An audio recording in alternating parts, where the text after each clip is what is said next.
Namaste. The wisdom within him is ahead of our times.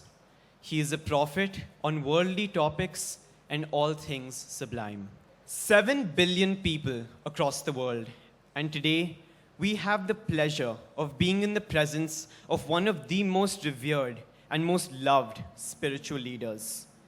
Enduringly called the moral conscience of humanity, Your Holiness, thank you for blessing us with your presence. We are thankful to SPICMK for their collaboration and SRF Virasat series. Now, I humbly request His Holiness to address the gathering.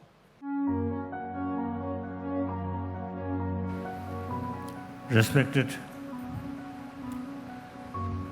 elder brothers and sisters, and then particularly younger brothers and sisters. Indeed, I feel great honor to meet you because you,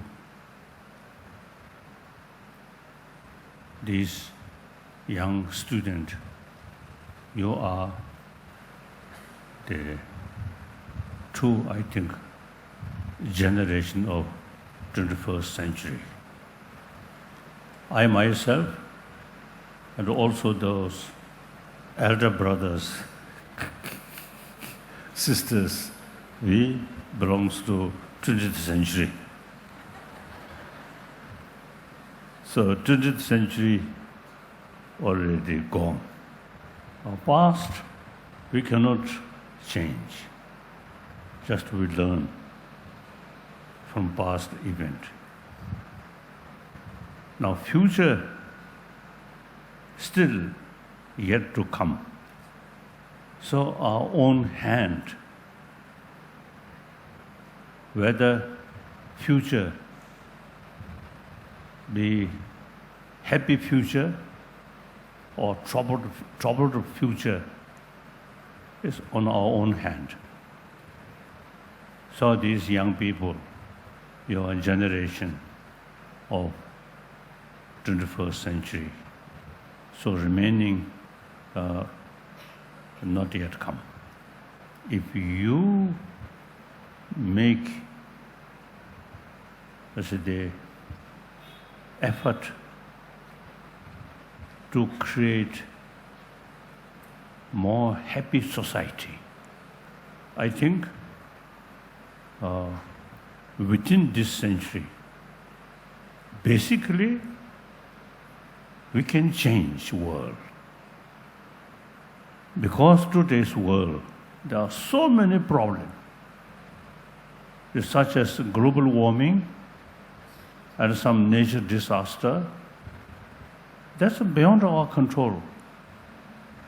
But many problems, essentially, our own creation. Now, according to scientists,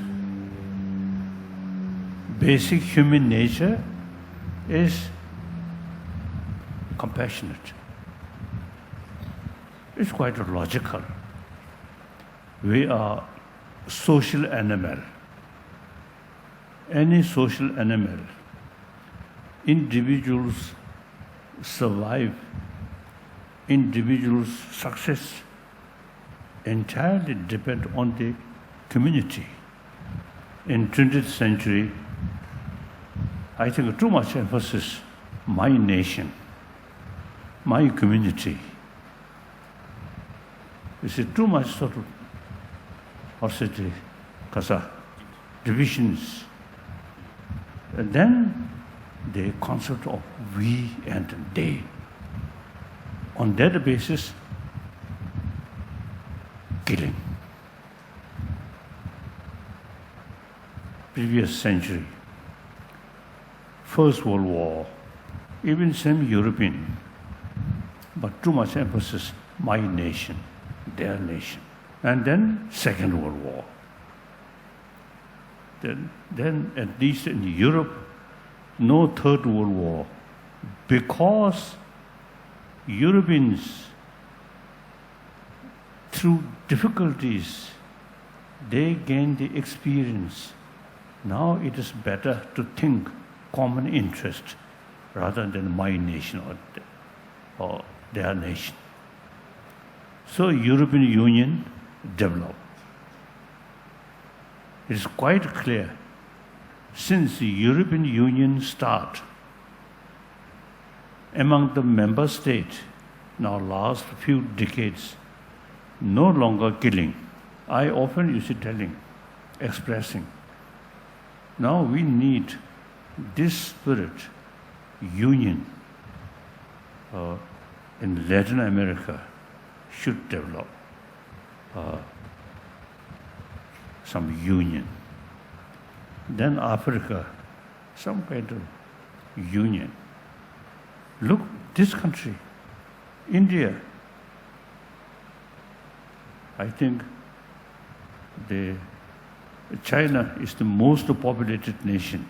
Then second, this country, over 1 billion population. East India, South India, West India, North India, Central India, different culture, different script. But we all happily remain India's union. So we need a sense of oneness of 7 billion human beings.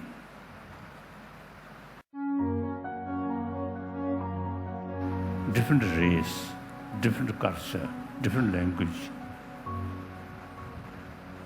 different religion. It is personal matter. But our common responsibility is think about humanity. And then also our life very much depends on nature.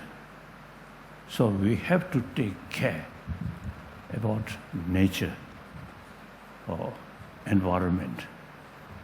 Now global warming, within my lifetime, it become more serious. According to some ecologists, within the next few decades, due to global warming, a lot of difficulties may come. 1959, I reached India. In 1960, I shifted from Mussoorie to Dharamsala. That winter, 60, winter, lot of snow, Dharamsala. We play much. Then, year by year, less. So now, the water resources truly become difficult. So we have to take care about the environment. This is also part of sense of global responsibility. Religion, I think in this country, wonderful religious harmony. I think over 2,000 years, different religious tradition. Within India, firstly, I think 3,000-4,000 years ago, the Sangha philosophy. That's the earliest Indian philosophy. Then gradually, the Jain philosophy, and many other sort of branches of Sangha philosophy. Then Buddhist philosophy. Then meantime, the Christian, Muslim, and Bombay, the Parsi, about 100,000 population, very small, but they carry their Zoroastrian very peacefully, no fear. Big city, Bombay, millions of Hindus, millions of Christians, millions of Muslims, but no fear. So that's India. Okay. That's a real blessing. India's religious harmony must show rest of the world. All different religious traditions can live together with mutual respect. So, since I sort of experienced in this country religious harmony, so one of my commitment is promotion of religious harmony. Human beings' religion. The human beings' best quality is compassion, love. Our very life starts with loving kindness. Without mother's loving kindness, we can't survive. It is simple. Not talking about next life or nirvana. Simply, this very life, very much related with loving kindness. So all those major religious traditions carry same message of love. So it is quite terrible. In the name of religion, killing each other, terrible, unthinkable. So religious harmony in this country, over 1,000 years, this religious harmony in there, it is really India's one precious to show the world religious harmony is possible. Among the religion, basically two groups, theistic religion, non-theistic religion. Theistic religion believe God, creator. Non-theistic religion and Sangha philosophy, Sangha tradition, two groups. One group believe creator. One no faith, no belief, creator, but rather self-creation. Then Jainism also same, no creator. And Buddhism also no creator, self-creation. Buddha clearly mentioned, you are your own master. If you seriously also they follow this teaching, then entire human being are brothers, sisters, and then impossible to kill each other. All are children of one God. India's tradition is secular, not necessarily believer, but any human being, any sentient being need sense of compassion, warm-heartedness, according to secular way. Then even Buddha's own word, when we see, we never say yes, yes, no. We say why. Buddha himself, you see, mentioned, oh my follower, monks, scholars should not accept my teaching out of faith, out of devotion, but rather thorough investigation and experiment. That's a very scientific way. So therefore, the follower of Buddha in the Nalanda Master, you see a lot of argument, even Buddha's own sort of teaching. Some cases they reject. If you accept this Buddha's teaching literally, it against reason, therefore we must reject. So investigation, experiment is most important. So these are Indian tradition. This nation produced concept of ahimsa, karuna. So I often used to telling, in 20th century, Mahatma Gandhiji, firstly he practiced non-violence within the country when freedom struggle carry. It certain impact outside the world, like Nelson Mandela and so on. they totally believe non-violence. Now, this 21st century, I think India should show rest of the world compassion, karuna. A lot of problems which we are facing is due to anger, hatred, jealousy, fear. With these fear and too much competition, whether believer or non-believer, doesn't matter. So long we are human beings, so long we are social animal, we need mentally, emotionally, which bring together. That's karuna.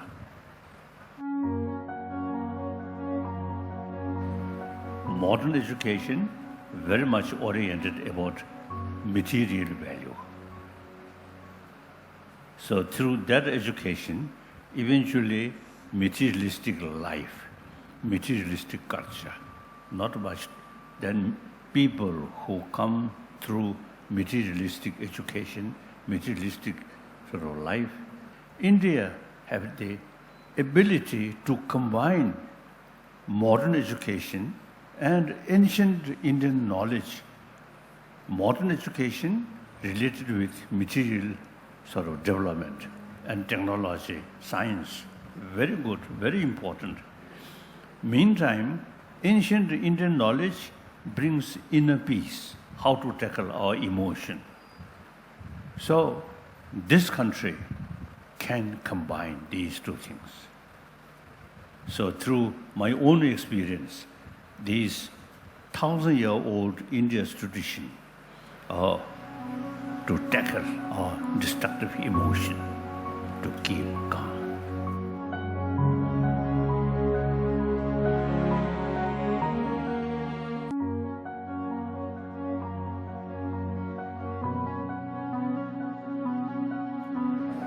So that much I want to share with you. Now I want to take some questions. Your Holiness, my question to you is that many faiths state that when we are born, our life is already pre-written. So whatever happens with us is already written by a supreme entity. Then what is the use of a concept of karma that states that whatever we do reflects in the incidents that happen with us? So, karmic research, firstly, whole cosmology, and entire human being, their life, due to their previous karma. Karma means action, their previous action. In order to take human life, there must be good action, positive action, more compassionate action, helping others. That creates more merit. That merit brings good life.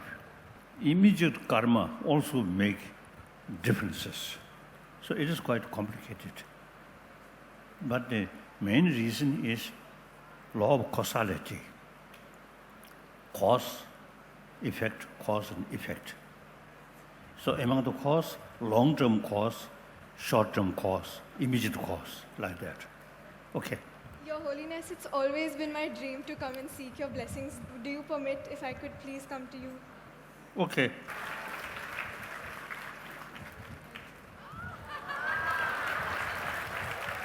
Thank you. Namaskar, Your Holiness. My name is Abhimanyu and I study in the Sri Ram School, Molsari. My question to you is, who has been your best friend throughout your life? I have a lot of friends. So difficult to say who is best. One thing, most closest sort of person is my mother.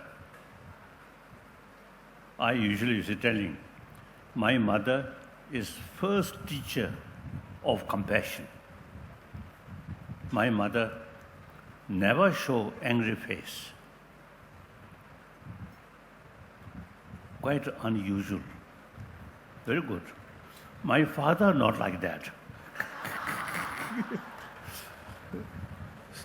A very good morning, sir. I am Dhruv from DPSDV, and I have a very simple question for you. That you've always stated, to be a happy soul, you need to have a peace of mind. But being a student, we have a million thoughts popping in our head and out of it. So how do we attain a peace of mind? Sometimes you need sense of competition.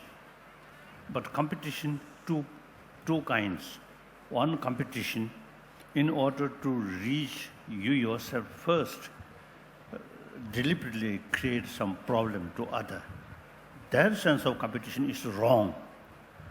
But the sense of competition, you reach first and then show others have to work hard. That kind of sense of competition is right. Main motivation is a good study myself. So every action related with motivation, more altruistic motivation, then even little fighting, okay. Okay, thank you.